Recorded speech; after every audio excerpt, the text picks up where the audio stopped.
Are you out of your mind? Anong imbitahan ako? Sila nga yung nanggugulabog eh. Sila ang hulihin nyo. Hindi nyo ba nakikita kinakasal ako?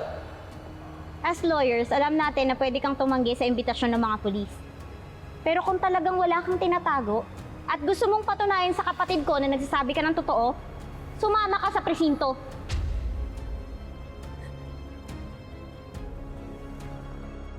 Babe, please. Huwag mo hayaang lasunin nila ang isip mo. With their lies and false accusations, that's all they are. Please. Please. Ira, sa akin ka magtiwala! Mas matagal mo kong kakilala kaysa sa lalaking yan! Ay, alam ko may mga hindi tayo pagkakaunawaan, pero alam mo naman na ikabubuti mo lang yung iniisip ko eh. Alam ko, mahirap tanggapin na niloko ka ng lalaking mahal mo. Pero mas lalo ka lang masasaktan pag hinayaan mo siyang ipagpatuloy yung panloloko niya sa'yo. Ira, let go